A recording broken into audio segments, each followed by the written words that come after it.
News के प्रायोजक हैं doctor Asadullah Khan English medium school और जूनियर कॉलेज सोलापुर। पद्मशाली समाजाचे नेते श्रीनिवास संगा यांच्या वाहनाचा भीषण अपघात, सुदैवाने कोणतीही जीवितहानी नाही। अखिल भारतीय पद्मशाली युवजन संगम राष्ट्रीय अध्यक्ष भाजपचे युवा नेता श्रीनिवास संगा हे MH13EF1313 या फॉर्च्युनर 4 चाकी वाहनातून मंगळवारी मुंबईवरून सोलापूरला येत असताना रात्री 12:15च्या सुमारास सोलापूर पुणे महामार्गावर चिखली या गावाजवळ त्यांच्या वाहनाचा भीषण अपघात झाला। हा अपघात एवढा भयानक होता की 4 चाकी वाहनांचा चेंदामेंदा झाला। सुदैवाने या अपघातात कोणतीही जीवितहानी झाली नाही। भाजपचे युवा नेते श्रीनिवास संगा हे किरकोळ जखमी झाले आहेत। एवढेच नव्हे तर त्यांचं त्याच ठिकाणी यावेळी स्विफ्ट डिझायर या वाहनाचा सुद्धा अपघात झाला।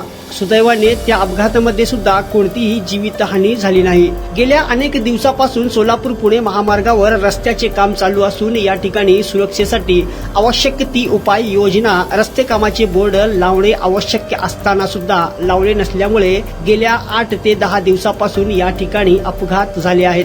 अपघाताला सर्वेसर्वा जबाबदार असे कॉन्ट्रॅक्टर्स असल्यामुळे त्यांच्यावर कडक कारवाई व्हावी अशी मागणी अपघात वाहनधारकांनी केली आहे। एकीकडे केंद्र सरकार रस्ते अपघात कमी करण्यासाठी कोट्यवधी निधी खर्च करून उपाययोजना जनजागृती करत असताना मात्र दुसरीकडे रस्ते कॉन्ट्रॅक्टरच्या हलगर्जीपणामुळे अपघाताचे सत्र सुरूच आहेत।